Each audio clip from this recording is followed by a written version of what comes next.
በቃ የፈራሁት ነገር ዞሮ ደረሰ።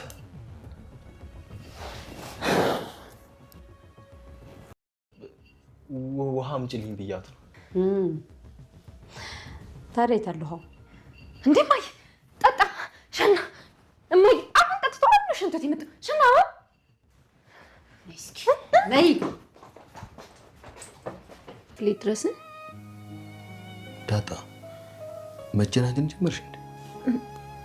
ኧረ አባዬ ይኸውልሽ ዳጣ፣ እኔ አንቺ ትልቅ ደረጃ ላይ እንድትደርሺልኝ እፈልጋለሁ።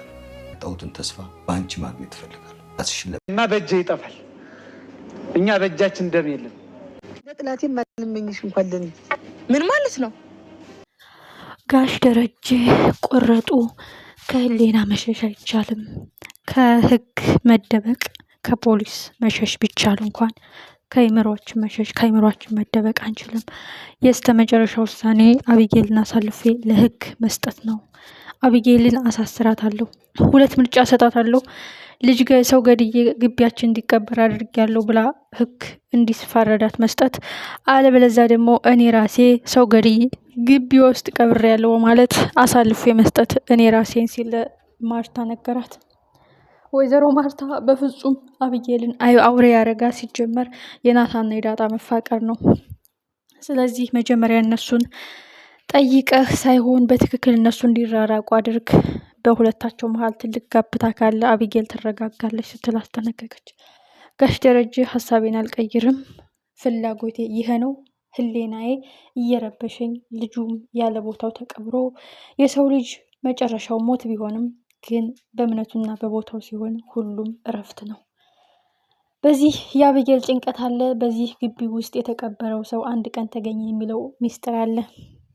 የመጨረሻ ውሳኔ ነው ስለማርታ ነገራት። ወይዘሮ ማርታ በስተመጨረሻ ደሬ የሚጸጽትን ነገር ማድረግ የለብህም ስትል አስጠነቀቀችው። ጋሽ ደረጀ ናታንና ዳጣን አፋጠጣቸው። በመሀላችሁ ምንድን ነው የተፈጠረው? ይህ ማለት እናንተ ትፋቀራላችሁ ወይ? መዋደድና መፋቀር ይለያያል። እንደ ቤተሰብ እንደ እህት እንደ ወንድም ትዋደዱ ይሆናል፣ ግን በፍቅር ትዋደዳላችሁ ወይ? ይህ ማለት እንደ ጮኛና እንደ ፍቅረኛ ጀምራችኋል ወይ ብሎ ሊጠይቃቸው ነው። ወይዘሮ ማርታም ምንም ቢሆን ደፍረው አዎ ፍቅረኛሞች ነን አይሉህም። የመጨረሻ ውሳኔ ግን ናታንና ዳጣ መራራቅ አለባቸው። አቢጌልን እሾህና ክፉ እያረጋት ያለው የእነሱ መዋደድ፣ እሱ ደግሞ እሷን አልወድሽም በፍጹም ከልቤ ቦታ የለሽም ብሎ ስለነገራት ነው ስትል ነበር። ጋሽ ደረጀ ምን የሱን ይሆን? በእርግጥ ናታን የዋለለትን ውለታ በቀላሉ አይረሳም። ግን ቢሆንም አቢጌልን አግባ ዳጣን ተዋት፣ ወይም ዳጣን ትተህ አቢጌልን አግባ፣ አቢጌልን ትተህ ዳጣን አግባ አይልም። ያንተ ፍላጎትና ያንተ መብት ነው። ግን ደግሞ አሁን ጊዜው አይደለም። ግን እውነቱን ንገሩኝ፣ ፍቅር ጀምራችኋል ወይ ብሎ ሊጠይቃቸው ይችላል። በጣም የሚያሳዝነውና ልብ የሚሰብረው ጉዳይ ምንም ቢሆን መወለድ ቋንቋ ነው የሚባለው ነገር እዚህ ጋር አልሰራም። ወይዘሮ ማርታ ምንም ቢሆን ለልጇ አድልታለች። ልጇ ብትሆን ዳጣ ብትሆን በአቢጌል ቦታ ዳጣ ሰው ገላ ቢሆን አቢጌል የናታን ፍቅረኛ ሆና ቢሆን አስቡት። ወይዘሮ ማርታ እንደዚህ ትላለች። አቢጌልና ናታን መለያየት አለባቸው፣ ዳጣ ደህና እንድትሆን እንድትረጋጋ ትላለች አትልም። የእሷ ልጅ የወለደቻት የአብራኳ ክፋይ ስለሆነች ነው። በፍቅር አሁን እሱ ወዶ ፈቅዶ እስከፈለጋት ድረስ ዳጣን ምን አገባት? የራሷ ልጅ ስለሆነች ነው አቢጌል ናታንና ዳጣ መፋቀራቸው ምናምን የምትለው። እና አንዳንድ ጊዜ በራስ ጫማ በራስ ቦታ ሆኖ መፈተሽ ጥሩ ነው። ኤኒዌይ ትክክለኛ ፍቅር፣ ትክክለኛ ስሜት እሾህ ቢበዛበት፣ እንቅፋት ቢበዛበት፣ ፈተና ቢታገላቸው አይወድቁም። ናታንም ደጋግሞ እያላት ነው።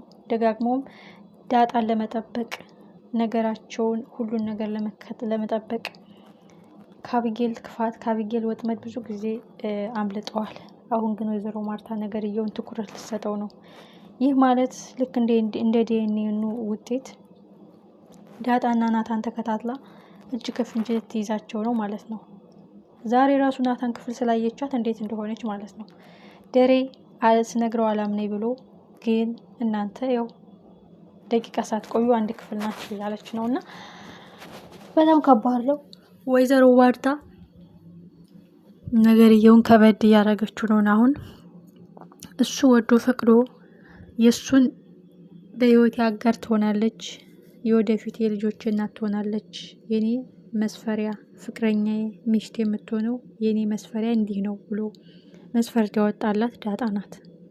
ስብዕና አላት፣ ሰው ታከብራለች፣ ካልነኳት አትነካም፣ ተንኮል አታውቅም፣ ክፋት አታውቅም፣ መልካም ልብ አላት። ስብዕናዋን አይገዛት። ከአብይል ደግሞ አንቅሮና አውጥቶ እንዲጥላት ያረጋት ከልቡ። በፊትም አይወዳትም፣ ሰው አታከብርም፣ እንደ ሴት ሁኚ ብላታለች እሷ እናቷ ራሱና። ወይዘሮ ማርታ ናታንና ዳጣን መፋቀራቸው ለምን ሰላም ነሳት? ናታን እኮ በቃኝ ብሎ ከዛ ቤት መውጣት ይችላል፣ መብቱ ነው። ስለዚህ ከባድ ነገር መፈጠሩ የማይቀር ጉዳይ ነው እላችኋለሁኝ።